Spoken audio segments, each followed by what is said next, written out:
Wonderful. And so I was telling Liz this, but to help facilitate some of these meetings, especially as the work group goes over, and also let the committee start on Zoom, even manage some of the logistics, I can hand over host duties to whoever this group would decide to be their chair or otherwise designate, to let you all go forth with the meeting.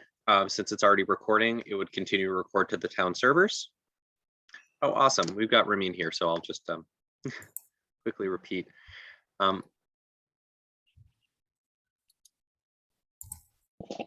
Hi, Ramin. Hi there. Hi. Just so you know, we're public and recording when we do have a member of the public attending. What I was saying is that to help logistically handle some of these meetings, I will hand over host duties to the designated chair of this subcommittee, which y'all will select. And at that point in time, I can log off and let you all manage that meeting just as you would in person. To end the meeting, you would just click end, since it will continue recording to the cloud as long as there's a host. And if there's any issues, you all have my email. I've got my phone and laptop up. Feel free, and I'll be just a click away. On that first step, we did this with the last subcommittee too, would be to appoint a chair of the subcommittee, just so someone can gavel in and gavel out. And I'll leave that to you all. Well, I nominate Liz. I'm too new. I don't feel like I have enough history. None of us have done this before, so. well, if it's just a gavel in and gavel out, I'm happy to do that. And we need to Okay, take a roll Vivian. call in order to do that. Is that correct, Miles? Yep. That's correct. Okay. Thanks. And do I need to read the preliminary statement I usually read for board meetings? No. Okay. You don't. We are still operating under the governor's emergency order. Okay, good. If you can say something to that. Yeah. So we are convening as the Education Subcommittee in Newari, and this is a public meeting under the governor's emergency order. We are permitted to meet by Zoom, and as long as members of the public are permitted to attend. And we have one individual who is not attending. I don't see him on the attendee list at this point. They've logged off. Okay, and so I have now paraphrased the script and we'll convene the meeting. I am Vivian Shu, and I'll ask everybody else to introduce themselves for the roll call. Jen I'm Howard. Ramin Abrishamian. Thanks. I'm Jen Howard from the Human Rights Committee. Liz Dempsey Lee, School Committee. Thank you. And we have Miles Tucker, who's been ably assisting us. Thank you, Miles. Appreciate your help. And Vivian, I'm going to go ahead and transfer host over. Okay. I will make you the host. All right. You'll be taking the minutes later from the recording, I take it? Either myself or another staff will take minutes, Okay, great. and we'll take that from the recording. And should you see the recording bulb stop or something happen, be in touch with me and we'll just Or we can kick it off again.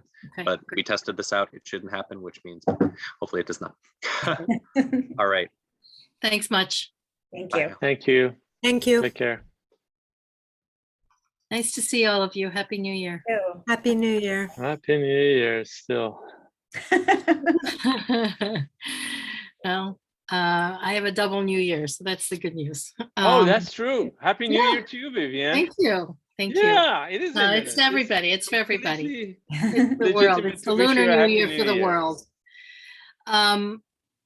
So I guess our charge is to think about ideas for educational programs for boards, committees, as well as the public, the community. Is that right? I'm just looking at. I was trying to go back to my notes because I was like, wait, what is this meeting about tonight? So I'm looking at Kate's email. Right. And Kate sent the racial equity toolkit that's being used for staff. And in her note, it says this toolkit may help you think about the education and training for town boards and committees, as well as local community groups. So I think that's really where we are. You know, how might we want to do this? You know, they're talking about Kate's talking about seeking funding in FY23.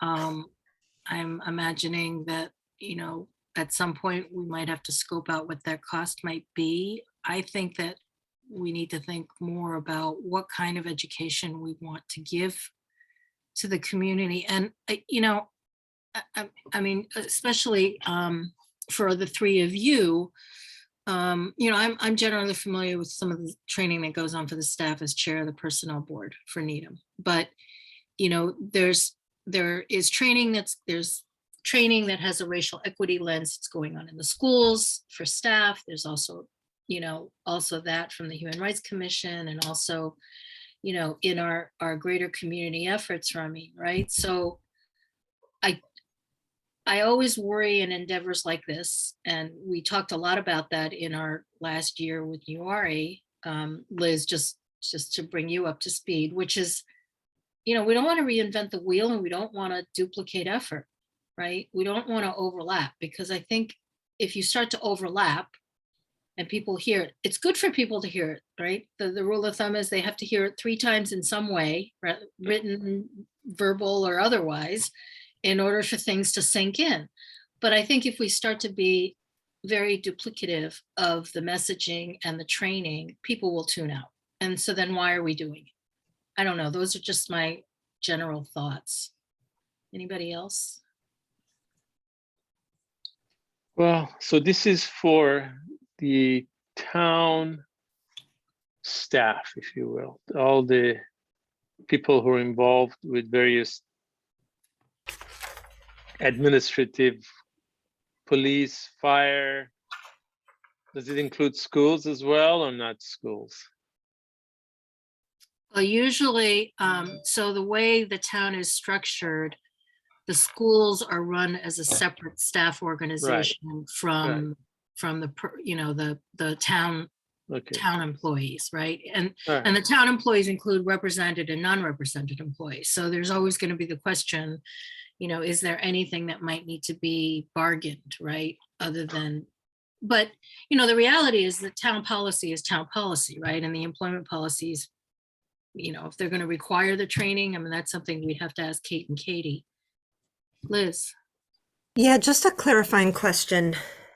So I can't remember.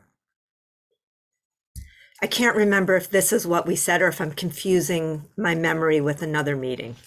But I'm looking through my notes. But one piece of the education was it.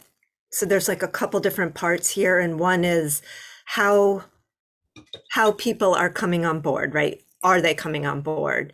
And when they are coming on board, what are we having them do next?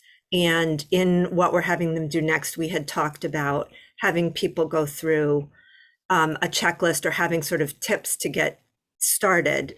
And then part of the education piece was maybe going to be how to help that work become deeper rather than more superficial.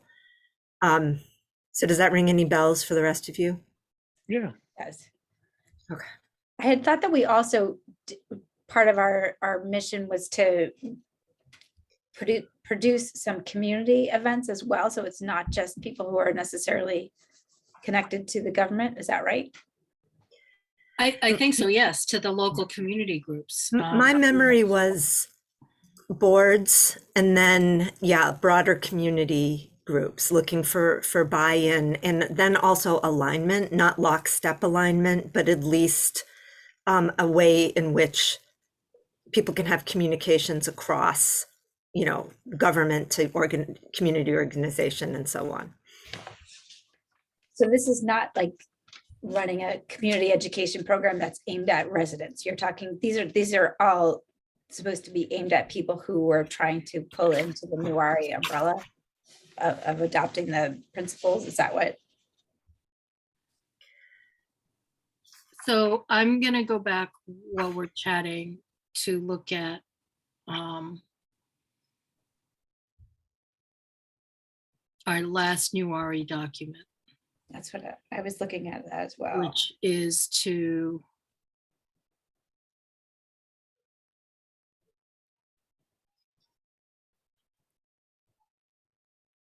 it's within some of those guiding principles, right?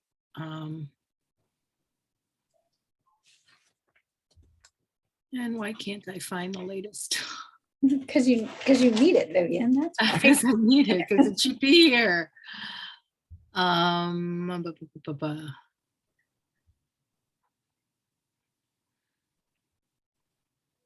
Right. How about we go to the town website instead of looking on my server? So I have it. Do you? The a racial equity statement for the town of Needham. That's the one I have as the latest, which has the Needham will be a community free of racism, racial bias, prejudice, and discrimination. Our residents, schools, businesses, organizations, and government will work together to identify barriers to racial equity and create solutions, opportunities, resources, and support for removing them. Then it has 6 bullets about what we'll do, and then it has guiding principles.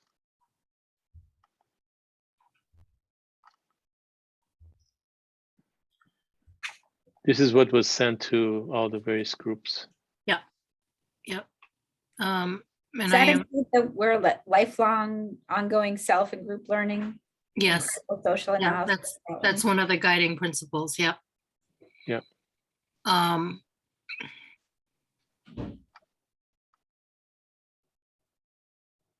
Yeah, it says number 3 is we value lifelong, ongoing self and group learning and critical social analysis to acknowledge and to further understand the dominance of white culture and privilege throughout US history and the importance of disrupting racial structures that perpetuate it.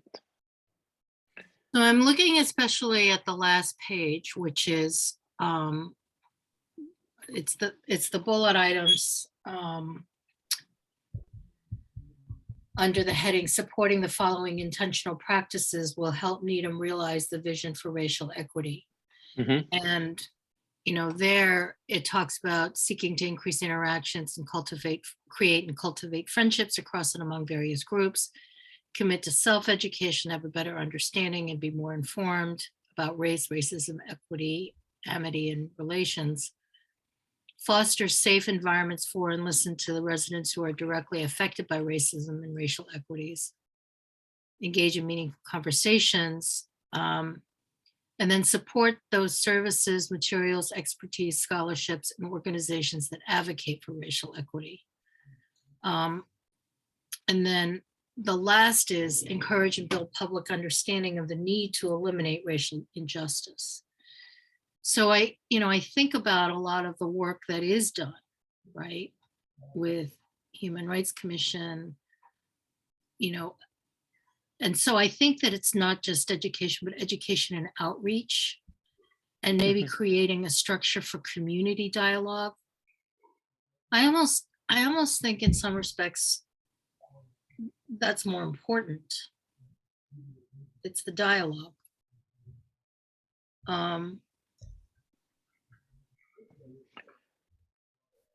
Because to me, the reality is that the people who are going to participate have done some of that self-education, right? Or if they haven't done the self-education, they're prepared to seek it out. So sorry, go ahead. No. I had just been looking back through my notes and thinking about this idea of having hard conversations, that it's a very sort of simple, it seems simple anyway on the surface, but for the boards who are taking this on, just being able to work through or talk through areas of disagreement as one area of education, Vivian. So it kind of goes to what you said about it being on the communication side rather than on the here's what racial equity is and here's what it is not. I mean, I don't know that it's necessarily a training kit. I think it's, or an educational program. I think it's trying to create the space for the conversations. So if I could just step back a little bit and think this through for myself loud. Often when we have these conversations and group conversations, we are like-minded people who come together and we talk about them. You know, preaching to the choir comes to mind, and we are all on the same wavelength. We say, yeah, that's great, and we walk away. The challenge is to be able to have a diversity of views and experiences present that would, you know, when you want to be educated about something, first you have to want to change. You want to have to be educated. You want to have to learn about something. To create that sense of wanting to learn, and also being able to attract people who would normally not come to these events. And for a variety of reasons. For one thing, you don't want to come into these meetings and be put in a defensive position of feeling that you have to defend something that you believe, or you be attacked, or to be belittled. So it needs to have guardrails. It needs to have sort of a safe environment. And then the people who you would like to come to these things have to know and trust that this is how it's going to be. It's a difficult task. You know, all the years, like 10, 12 years in Needham that I've been engaged in this work, we have almost never had someone come to an event that say, no, I don't agree with this. And yet we do know there are many, many people who are skeptical, let's put it this way, about the idea of, you know, say Black Lives Matter, or that race is an issue. They think that racism has been solved and we're now in a, you know, post-racial times. I know there are people like that, but they don't come to engage. And it could be that the rest of us are intimidating them and making it that we are not, you know, somehow making it possible for them to participate. Anyways. So a couple of thoughts. I completely agree with you. I mean, I think that the challenge of having difficult conversations, and in the work that I've done on a number of different fronts, it's creating what I call that safe space for honest conversation, right? And it's creating that safe space where people feel that they're invited into the tent, so to speak, to talk, right? To speak in a respectful way. And to your point, there do have to be guidelines about how those conversations will be conducted. There, to some degree, there needs to be rules, right, if you will, in terms of how things will happen. I think some of it is having an agreement about what the expectations for this session or the conversation are, right? Expectations are that there will be differing viewpoints. Expectations that even if it's not somebody's belief, that there's discussion about something that on a hypothetical level is a very challenging and difficult topic. And not wanting to take the easy way out. Not wanting to take the easy way out by saying, well, this is what people should do or shouldn't do, rather accepting that things are the way they are and that there are people with differing viewpoints. And what do you take from that? And how do you learn from that? And how do you come to some respectful disagreement if you have to? You know, there are lots of people who do not think racism exists. So just by way of if I could just say something, you know, when the chief came to Nuwari and we spoke with him,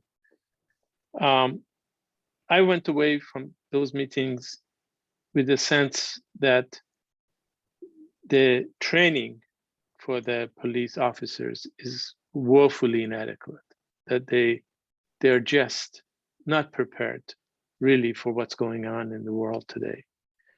And I went on a mission I was encouraged by the chief at first anyways, to go and find something that would work. And I scoured the country. I spoke to dozens of people all over the country, all as far away as state of Washington. And nothing just came, everything was prescriptive. You know, you stand there and you give a talk or you have a general workshop. And then last year's National Race Amity Conference in Boston, there was a presentation by the work that was done by the police force in this little white town in Maine called Elliott. And it was just perfect. The police initiated it. Well, and they went to this, you know, after George Floyd, the chief of police realized, oh my God, we're not ready for this. What do I do? And he looked around. There was one place where they had some African Americans present. He went to them and said, look, I need help. And this group organized some workshops. They had no idea what they were doing at the beginning, but they had certain guidelines in their minds, and they started the workshop. And they carried out these workshops with the police. And there's a recording I can share with you. It was astonishing, the transformation. Yeah. They had guidelines. They trained the facilitators who did the workshops. It was so successful for that police department that the district attorney's office came to them and said, we want this.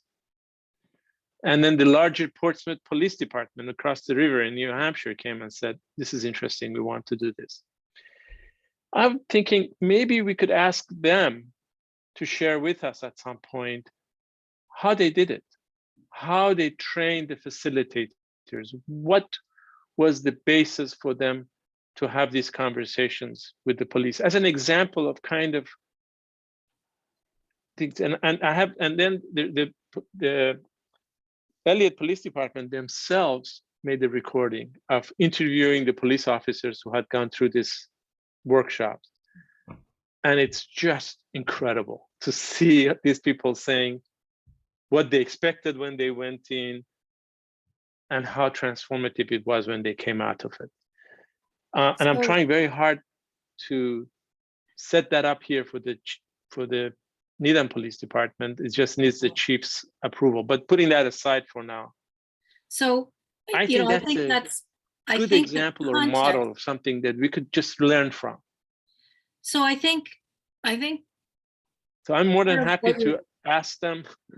I had fired them all up, including the chief of police in Elliott, to come and help us set this up in Needham. But now I can ask them to, if they would be interested, that there's no cost to this.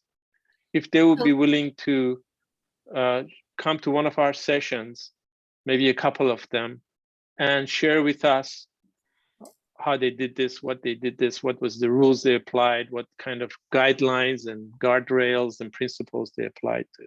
Well, I think it might be helpful to see that. Anyway, that's just something that material for first. consideration. I mean, I think it would be helpful to see that material first. Vivian, you're mute, I think. I can't hear you. I can hear you, Vivian. Can you hear me? Yeah, I can. Okay. Can you hear me? I mean, can you hear Liz? Yes. No. I don't think he can hear me though. And there's no chat function. Okay. Ramin? Does anyone have his text? You can text him. I don't think I do. Or email.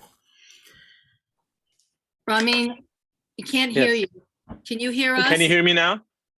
Can hear you, but can you hear us? Yes, I can hear you. I wasn't hearing you, but now miraculously, my computer decided to turn the sounds on. All right, okay. So I think it would be interesting to sort of gather a lot of different resources and assess them. You know, I hesitate to invite people in and have big conversations with us because I think that we want to maybe try to look at materials first.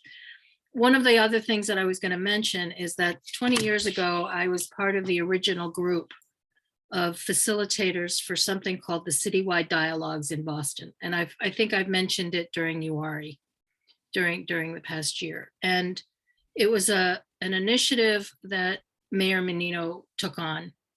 And we worked with the Urban League and we worked with a couple of people who helped design a program.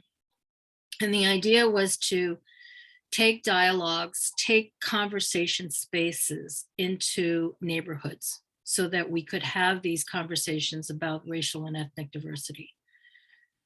All of the facilitators were trained, and I'll be honest, there was a lot of care taken in selecting the people who would be facilitators. We didn't want to take people who had no facilitation experience, because what you're talking about is that we paired up and we went into neighborhoods. So for example, the neighborhood I worked in, actually my co-facilitator was Bob Treston, who's with the Anti-Defamation League now.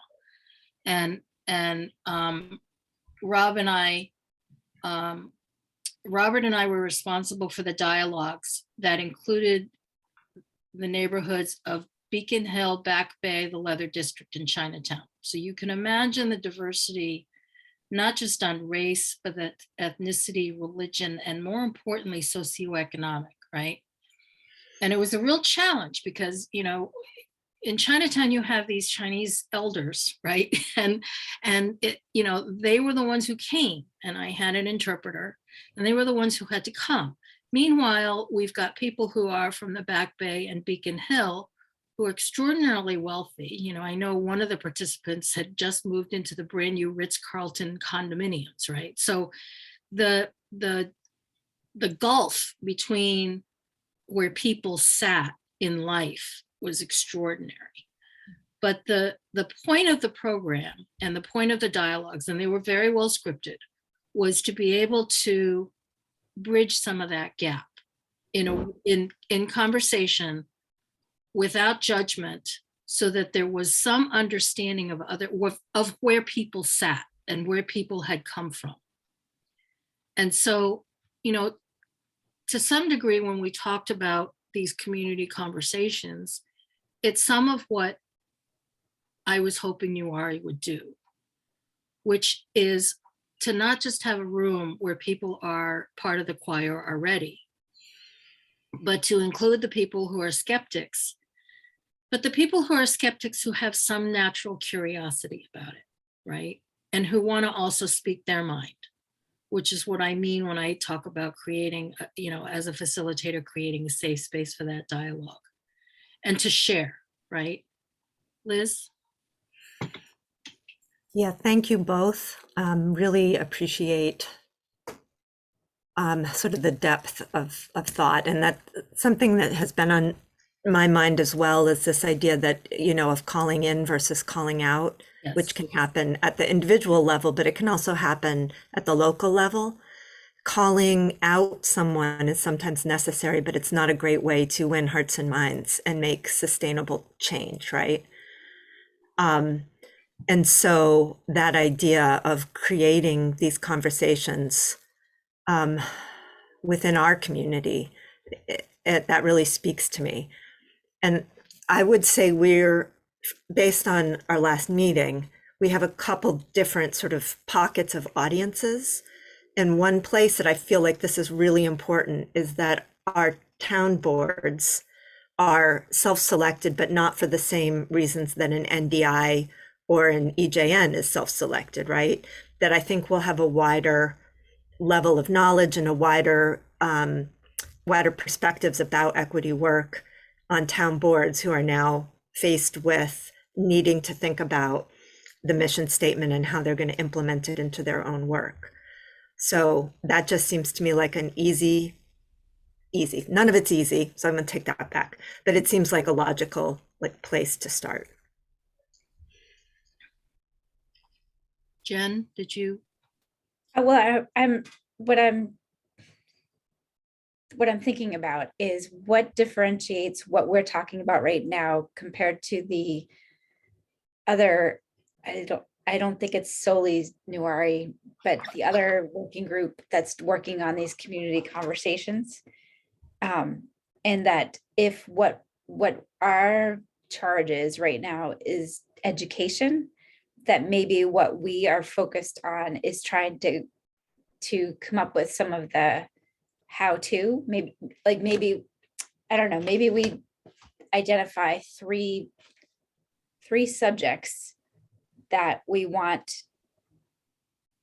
to produce some kind of education programming for, what, maybe it's how to have difficult conversations around race. Maybe that's its own bucket, like a skills building kind of program. Maybe there's one that talks about, how to, well, actually, what is racism? Like, I think that's something that, man, we've spent a lot of time batting back and forth, even just in Newari. So maybe that's a conversation that's worth having. Or not a conversation, I'm sorry, like an education program. And then, maybe the next step would be, how do we start, dismantling racism, as it were? Like, I think it's in Winchester, I saw they were running like a program for their community, that had that kind of topic. They've done actually a lot of really interesting programming. I've never actually attended any, but I get their emails, and that they have done events in their community about how to engage in community conversations on race, and how to facilitate those conversations, and how to they do. Again, I don't really know how good they are, but they do have a pretty good track record of trying to do things like that. But maybe, I'm thinking, even if we try to hone in on the audience that we think, I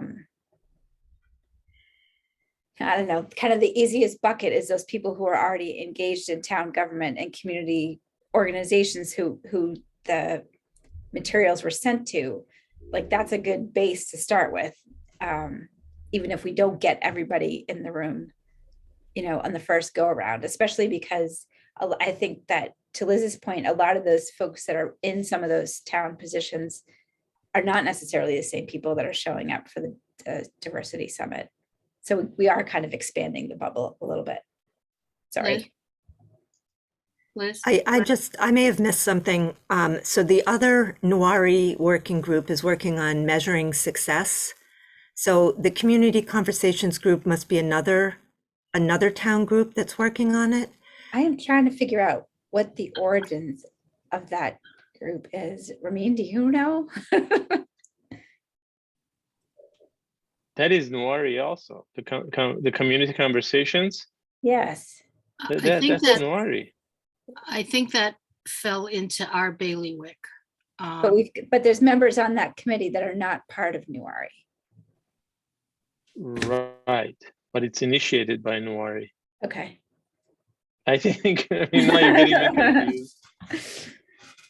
Okay, that's the sort of the coalition of community organizations that eventually the idea is replace Newari when Newari's usefulness is no.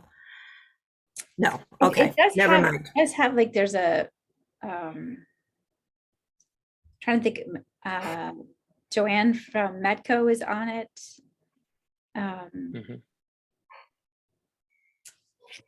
Hold on, I gotta look at my notes. So, yeah, I mean, I'm looking at the Newari website, the page on the Needham town website, and there is, it's the select board. It's the select board, NDI, Human Rights Commission, Newari, and other leaders planning a series of community conversations. We'll examine systemic racism and impact of race on policing, education, housing, and other priority areas identified by the Newari Working Group. Thanks, Vivian. Yeah. So Newari is a part of that, as Ramin said. And I think some of it is maybe our weighing in from the Newari lens about what those conversations might look like. I mean, to me, that's the outreach and conversation space, right? Mm-hmm. I mean, I think, we sort of have the moniker of education, but I think we need to distinguish that from training, if you will. I mean, to me, it sounds like, what resources can we pull together? right? Collectively. But as I said, collectively, I mean, you've got several groups here who already have resources. And I think to some of your comments, I think from my perspective, the goal for Newari is to draw in people who might not otherwise be engaged, right? Who are not already singing in a section of the choir, but who might have a curiosity about what this is all about.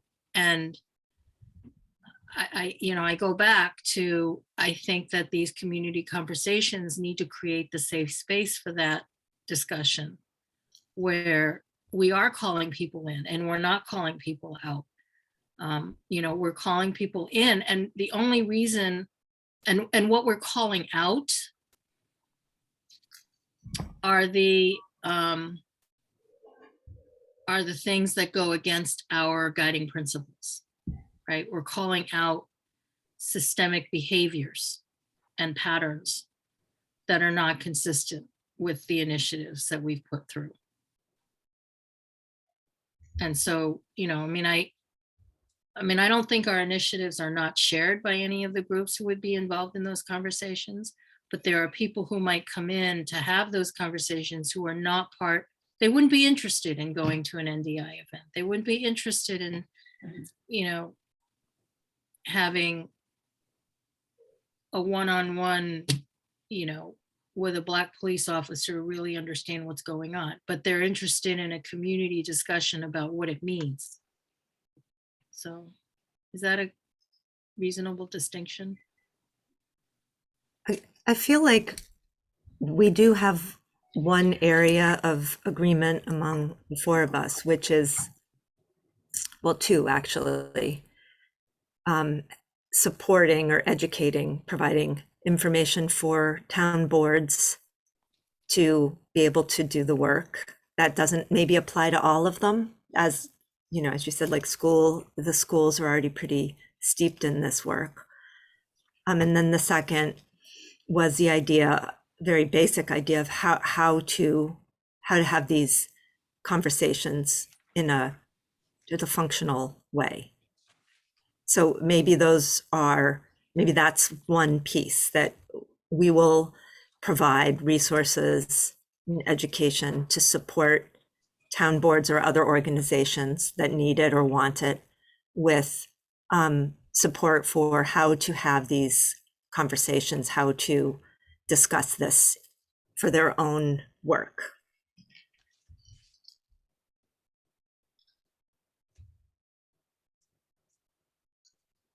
That also sets a good example for everybody else.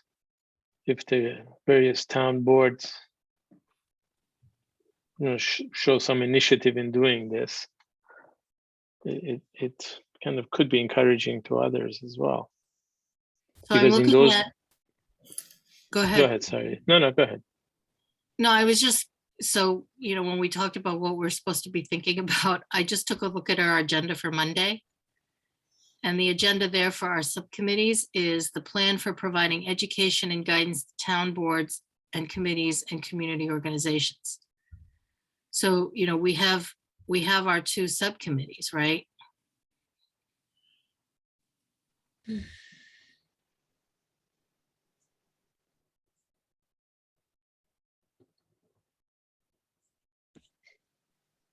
And I don't know if, I gathered that the other subcommittee was looking at how to implement a lot of the initiatives, right, with the town boards and committees and departments. Whereas we were intended to come up with the resources. I may be completely confused. I thought they were finding markers for measuring how success will be, measured. I think they are coming up with the accountability piece. Okay. Was there more to it then? There was more to their work than just that piece? I have the word measurements written down. That's what I do too. I have only measurement. I mean, I think because in our last meeting, we had a lot of conversation about how how are these boards and committees and organizations going to be held accountable, right? How do you measure that? And how do you measure the success, the hopeful success? But I just wasn't aware that they were also working on implementation.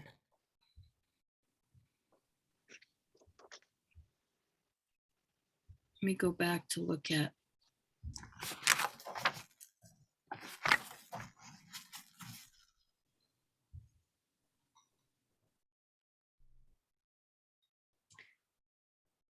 So is there such a thing as you know, a program to talk to all of these boards and committees about how to bring a race equity lens to the work that they're doing, so that we have somebody that comes in there and helps them find the words, find the viewpoint, I don't know, like to get them. I mean, if that actually reading that agenda, thank you, Vivian, that did kind of hone it in better. If that's what we were set out to do, was to try to let these boards and committees understand what these new RI principles have to do with XYZ committees or boards, then maybe that's the bridge that we could try to provide. You know, at least as a starting point. And then I was thinking, you know, when we sign on to be on these committees, we have to, you know, certify that we've done the open meeting law training and what's the other one? Conflict of interest training. You know, Yep. maybe there's another arm to that we could encourage, at least in the Yeah. town sphere. Mm-hmm. Of course, everybody loves a mandatory diversity training, but you know. And what does that mean, right? What is the diversity training? Because when I've done diversity training for my clients, I've always said, you know, a true diversity training program is multi-tiered, and I'm not giving you diversity training. I'm Yeah. giving you some understanding of what diversity is and sensitivity to diversity issues, so that you can then proceed into the training with a shared vocabulary. I mean, I think that's some of what we may want to think about, making sure that there is, because then there's some consistency and uniformity across the town, right? Mhm. There's that shared language. I mean, we at one point in URI, Liz, in the last year, talked about having a glossary, right? And so so there were two things that I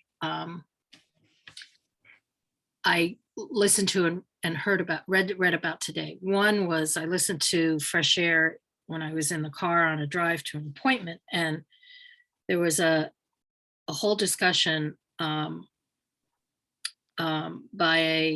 an educational expert with a very large advocacy role.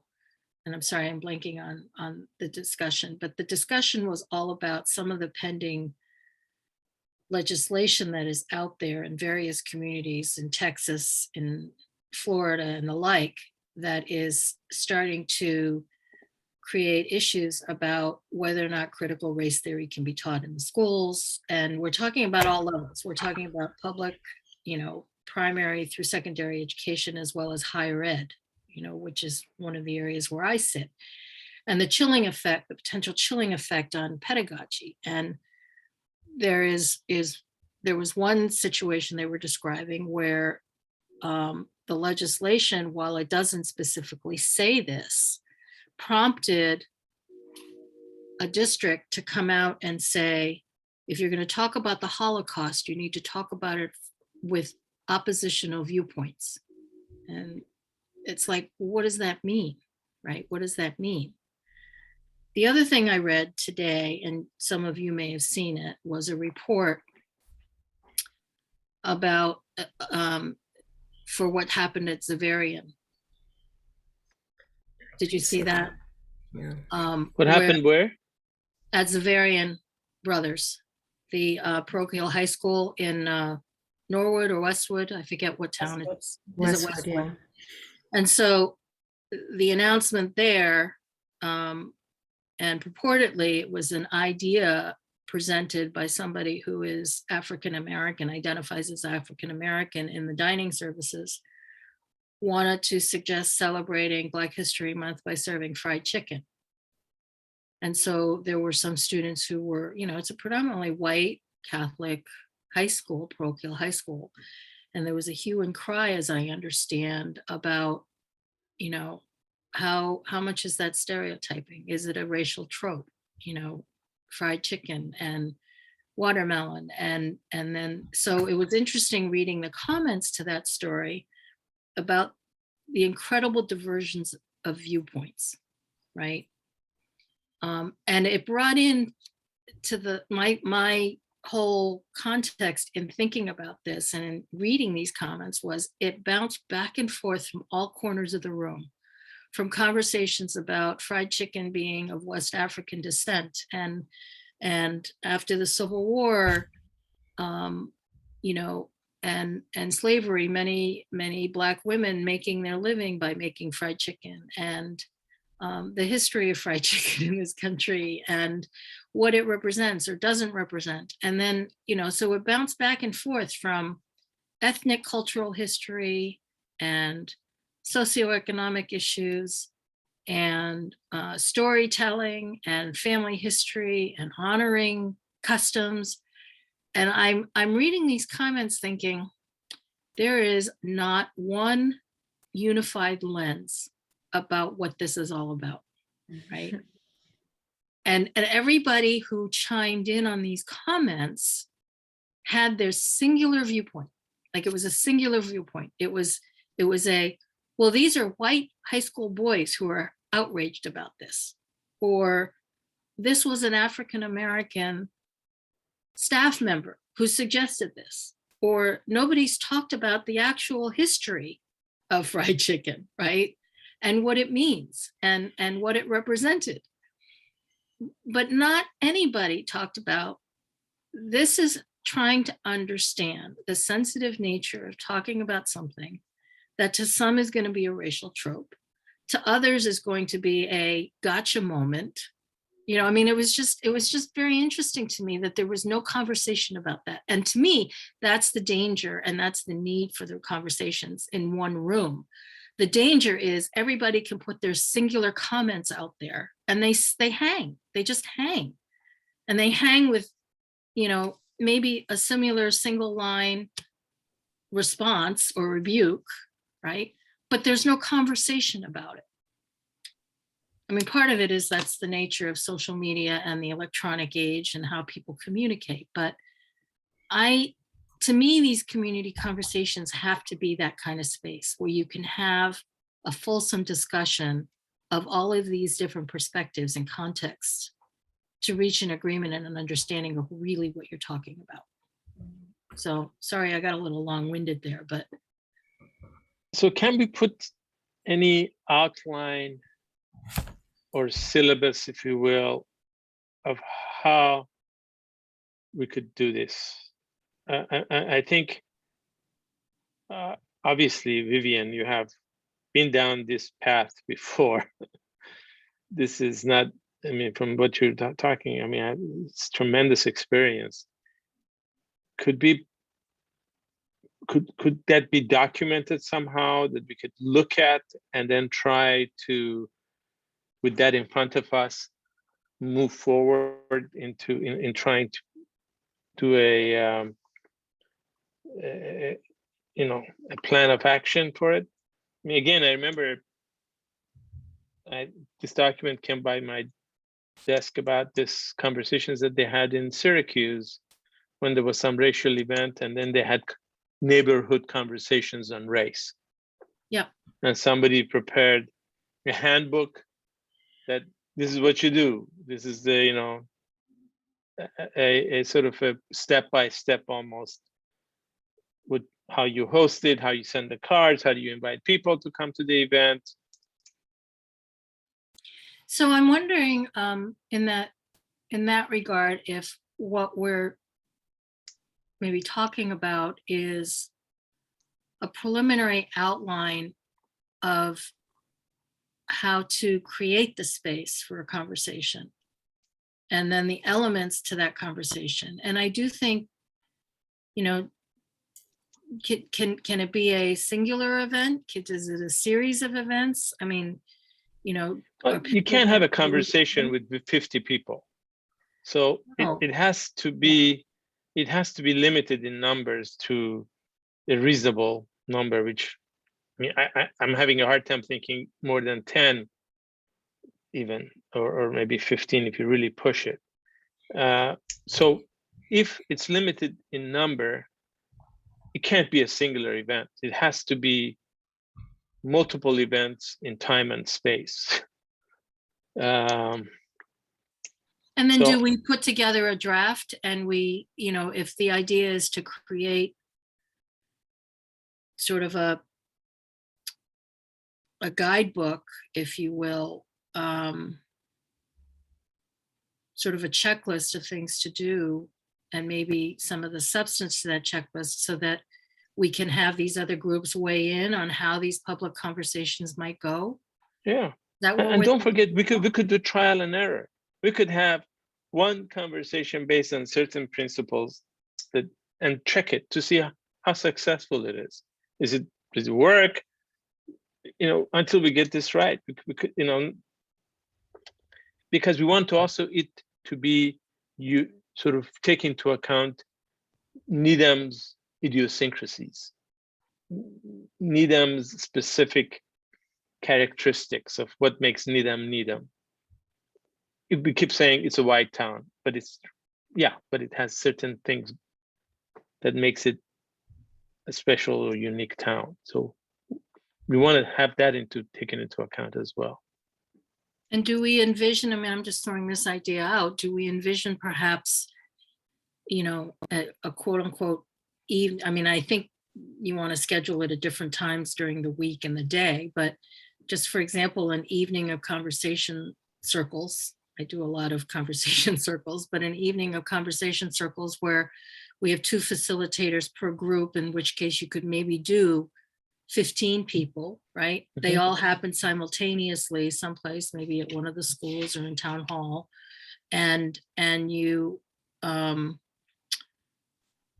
you know, you've got 4 or 5 sessions going on at once, and then you kind of compare notes afterwards and see what worked, what didn't work.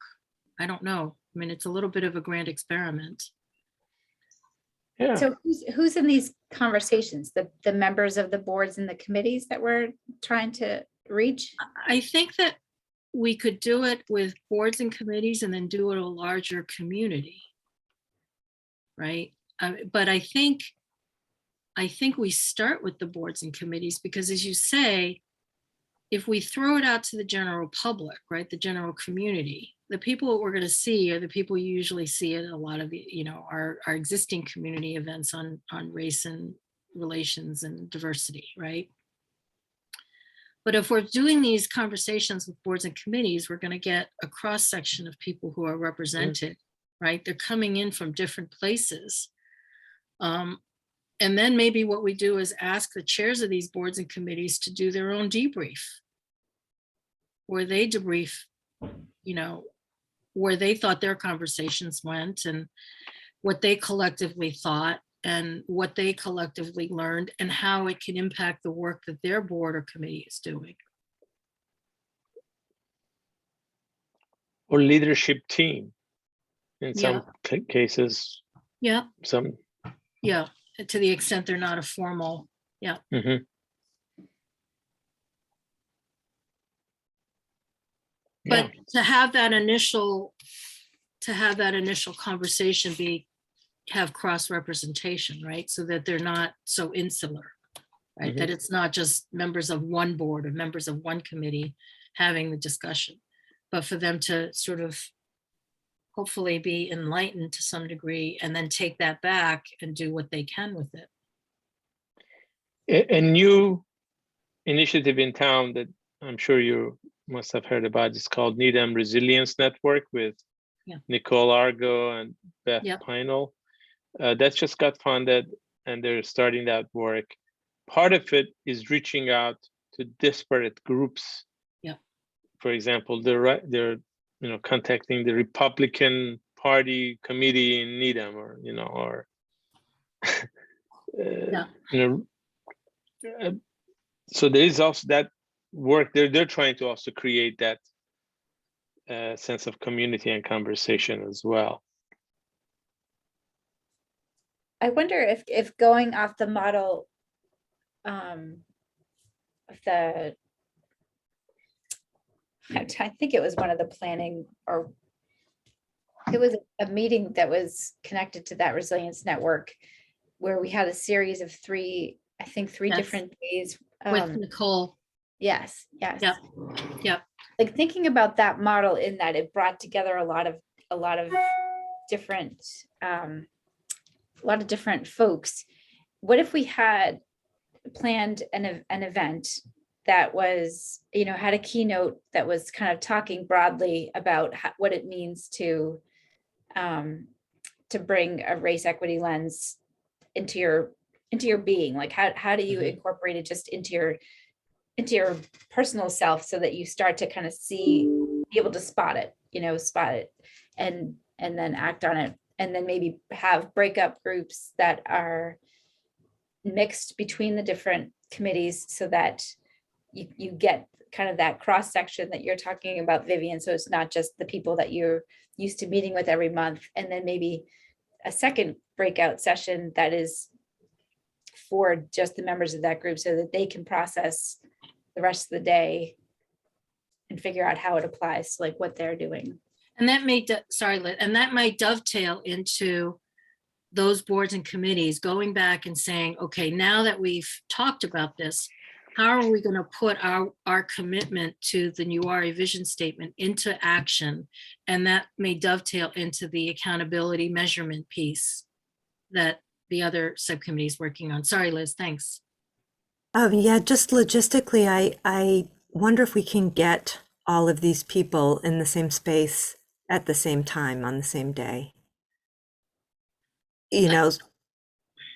So maybe it makes more sense to have a kickoff event and then have groups that people can sign up for at different days and times, and then have an ending event where people come together, or something. It's not perfect, but something like that, just because especially the amount of time that would take of a day, like a Saturday, I'm going to do a Saturday or like an evening. I think we're gonna have to have different groups, but I mean, different days, different sessions, but my hope, I think that we need to sort of do a head count and see, if we get 80% participation from board and committee members, that would be awesome. Right. And so, can we maybe have multiple groups on each of those different nights or times or days? And so Jen, you were talking about Nicole's Over Zero workshop. I just went back to look. And yes, I think that was a little bit of the foundation for the resiliency network that's been put together. And so, I'm aware of some of the groups who have been asked to join that network and sort of take on the next steps. They actually sent me an invitation to join because they thought I was a principal in one of the other organizations in town. I said, yeah, the wrong Vivian, but that's okay. So, I also think that might, I think that we want to maybe bring them into that conversation too, the community conversation piece as another group now that they've been funded, so that we're not all tripping over each other. no, I think Yeah. But we know, we're the ones that came up with the vision statement and the guiding principles, and we're the ones who know what we would like the town to achieve. And so I think what we're talking about is creating an opportunity and framework for those conversations. And the other subcommittee is creating the measurement, the metrics by which to say, have people stepped up and done what they said they would do?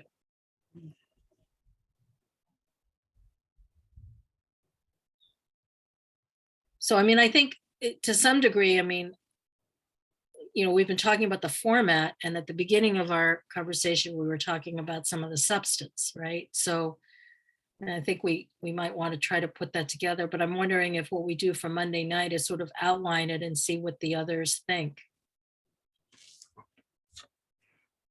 This Monday, we have a meeting. Yes, we do.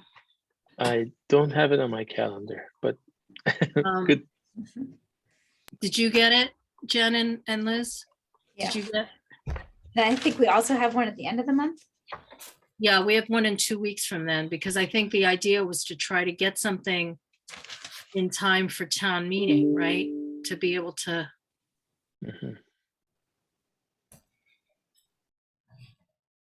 so we have one on Monday, the 7th, this coming Monday at 6. And I think that was intended that maybe it's just a check-in meeting. I mean, it might not be the full 2 hours. And then I think we have a meeting on the 28th, 3 weeks later.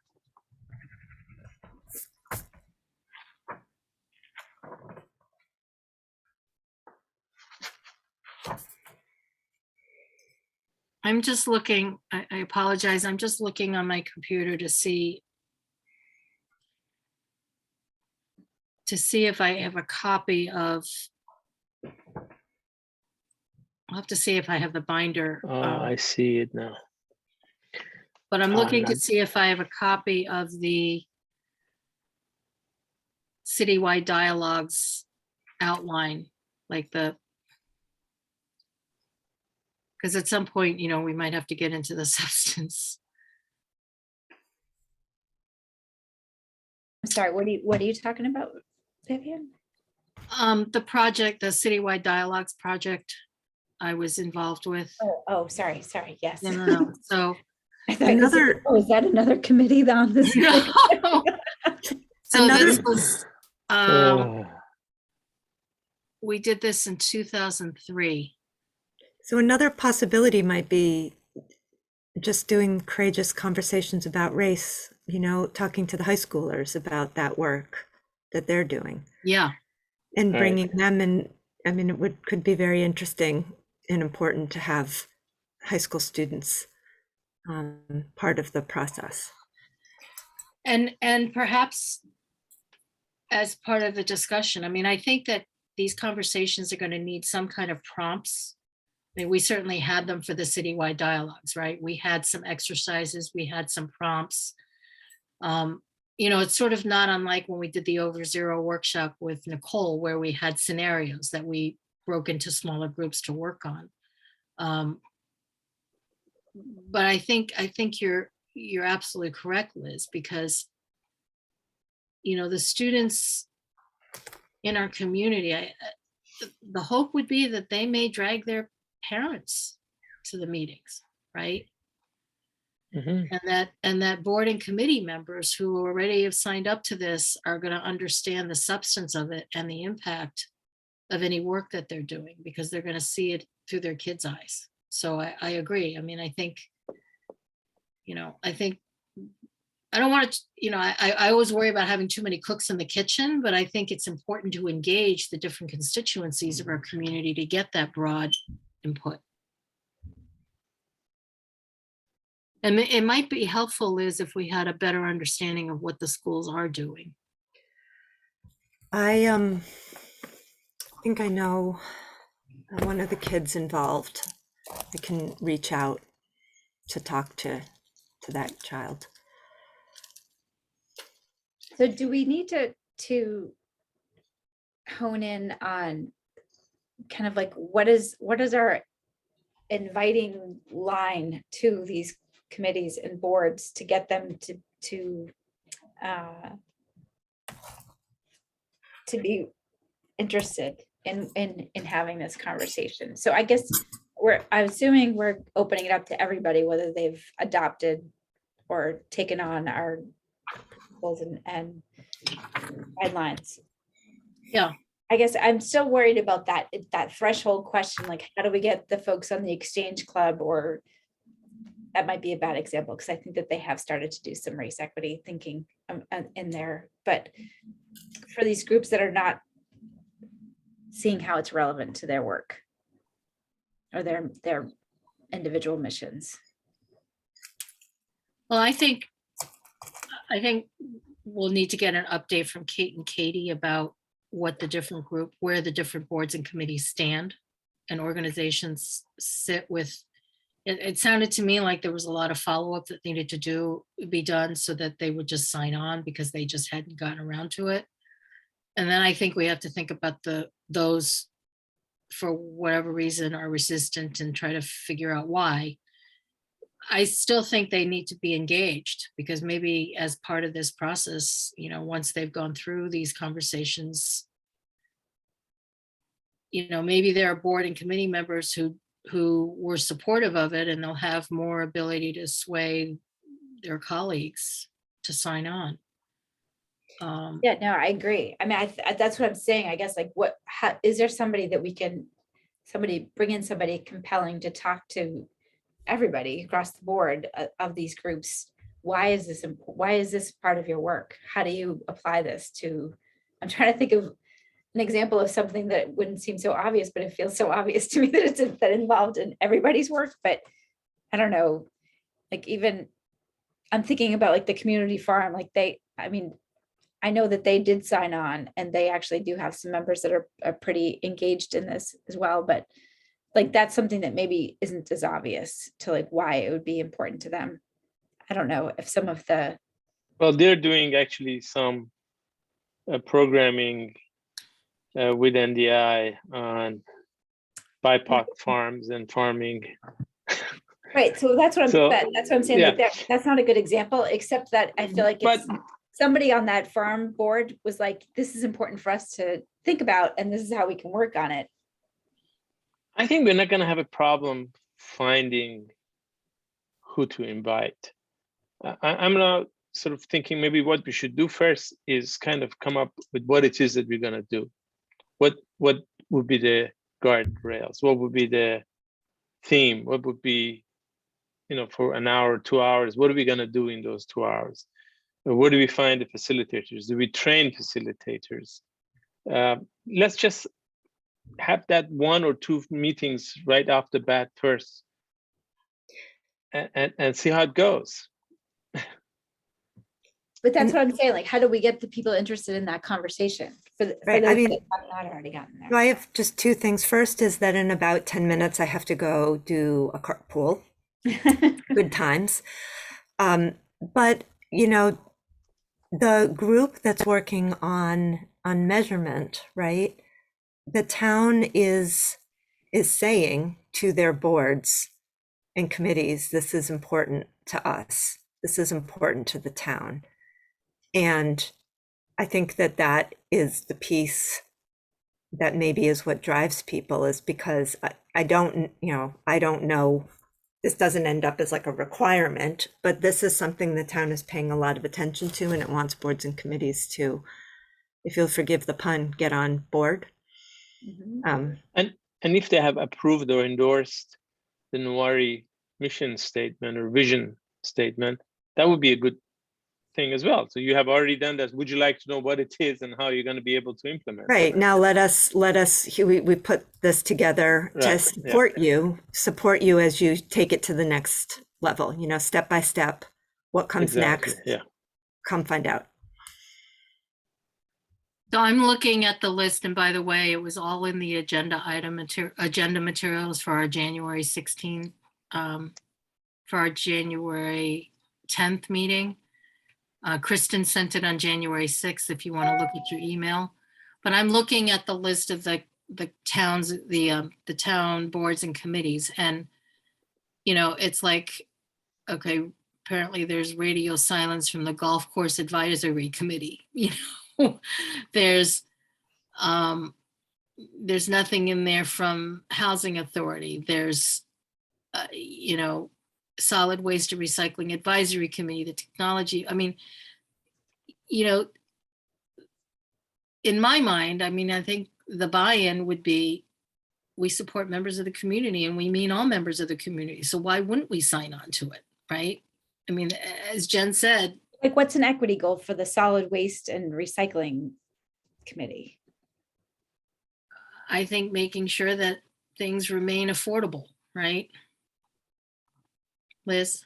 Yeah, I just want to add, like, in my experience with equity work, one thing that happens is that people look externally, not necessarily internally. I mean, I think you have to have both. So the solid waste board may have, they may have some, gosh, I don't want to talk about them personally, right? But we all have things that we need to work on, and we all have baseline assumptions, and we all take actions in our life that can either support equity for the whole community or harm equity for the whole community, right? And once you start kind of thinking it's a different paradigm than thinking only about like my work as it's going to fix, educational equity in my community. I'm actually part of the problem. So even if your committee just sits in a dark room and doesn't do anything, you still have a role to play, in my mind. That typically isn't a very compelling argument for people who aren't already on board. I think one of the compelling arguments might be, and this, again, I was in the car a long time today driving back, but I think, I heard another story on NPR, which talks about unintended consequences, right? That's what it is. That's exactly it. Yeah. Unintended consequences. So the conversation, this story happened to be about Arnold Schwarzenegger's goal of getting 1 million homes with solar power to combat the greenhouse effect and to conserve energy, right? Unintended consequences. They had enough subsidies and tax credits in California to exceed the 1 million home goal to like 1.5 million, where people were, doing well. Unintended consequence, electric rates went up for lower income households, right? Unintended consequence there. So to me, all of these boards and committees have to think about not only your point, Liz, internally, right? How is this work going to impact me on an individual level with outside the work of my committee and board, right? Because I also am a member of the community, but what are the potential unintended consequences if I don't, and if our committee or board doesn't? Right. Can I give an example from the world of education? Yeah. Yeah. So often people in general prioritize mathematics as a symbol of success, right? And the idea is that the more successful your child is in mathematics, the better, whatever college they'll go to, they'll have a better job, they'll have a better life, right? That's typically the math, although that's simplified. If you as a district prioritize that mathematics in that way, what one unintended consequence that I've been looking into recently is called shadow education. And you find a proliferation of for pay, very expensive for pay mathematics programs, or, science programs, or if you're in soccer, play soccer programs, right? Whatever the community sort of values. And parents who can afford it can literally purchase their child's success within an academic or a sports or a musical instrument that hands an advantage to a child above other families who can't afford that. And so even the education policy can, even if you're trying to be equitable, making sure that all students have equal access to math, your focus on something like that can have the opposite effect, because you will spur families to take different action than you expected. Right. And that's where enrichment becomes, advantage. That's right. And because I know that tons of people are going to watch this because they're all following us very closely. But just so you know that family involvement in education has a threshold, has an inflection point. And some of it is very good for kids, but when you get to the point where kids are really overscheduled and stressed out, it actually starts to create more harm. It causes pretty significant mental health problems. So that is something that we've been seeing in affluent communities, certainly during COVID, but also trending well before COVID began. Okay, I'm done. Well, no, and I mean, how many of you remember years ago when there was a decision not to publish the honor roll in the Needham Times? And, you know, the challenges that some concerns that some parents had about that in the decision, right? And then also in the lack of public acknowledgement when athletes in town were continuing to be acknowledged in the paper, right? So it's that whole balance, right? And it's thinking about the whole picture. Yeah. But you know, I think the point is that there are unintended consequences to not engaging in the work that we're talking about. There are unintended consequences in thinking that racial equity either doesn't matter, is not relevant, isn't important. Because it's like anything else, you kind of got to think about it. And I think our goal in our subcommittee is to say, how do we want people to think about it, right? So there's both format and substance and then resources that I think we need to sort of put together. But I don't think the idea, given that, you know, the intention is not for Nuari to be here in, you know, a year or 2 years, the idea is to be able to say, well, we're going to set this all up and we're going to make sure that the community partners who are involved in these conversations will be able to carry forward with it, right? Together with the boards and committees. But that we're helping to expand on the framework of the visioning and guiding principles. I think also another way to present this is not that we're going to educate you. It's a process of upliftment. It's a process that you feel better about yourself and you feel like you are a better person at the end of the day. That sense of transformation for the better. That I think this is not about knowledge and information. It's about a change of mind and a change of heart and a change of attitudes. And also being able to recognize that racism is in the fabric of everything that we do. You don't get up in the morning and say you don't get up and say, I'm going to do a racist act. It's the awareness, right? It's the awareness and sensibility of understanding that your intentions may have an unintentional impact. So we have all these great ideas, I think. We need to be able to formulate them in some sort of an outline and at least start from there as the outline of what we're going to do. I'm going to have to drop off pretty soon, right, or Liz. I'm going to leave my daughter standing out in the rain. Well, you never want to do that. It's getting icy too.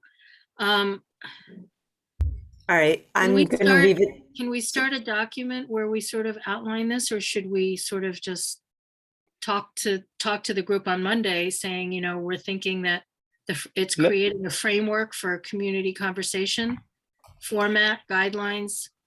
Can we do that? Can we start a document? I think we need to check with someone who knows, because technically in a document that we can all work on, that qualifies as a conversation, right? Right. So I'm wondering if maybe we don't want to be premature about putting together a document, but float this whole concept on Monday. Okay. Does that make sense? Yeah. All right. I will not be able to make it on Monday, but yes, that makes perfect sense. Okay. So if you have any other thoughts, how about each of you just email me privately? Sure. Okay. Very good. We don't have conversations. Liz, will you help me debrief the rest of the group on Monday? Sure, I'd be happy to. Okay. Thank you so much for taking the reins, Vivian. I appreciate it. Well, don't thank me yet. I'm going to share them. We're gonna share this work. Well, that's why I'm So here. I'm happy to I do need whatever. to, I need to formally adjourn our subcommittee meeting. All those, Okay. do I have a motion? I make a motion. Do I have a second? Second, Raman? Okay. Second, All in favor? Aye. Well, Aye. individually, Liz, yes. Aye. And yes. Yes. Raman, yes. yes. Yes, have a great evening. Drive safely, Liz. Thank you, Vivian. Thank you. Good night, Thank you, everybody. everyone. Night. Take care. Bye.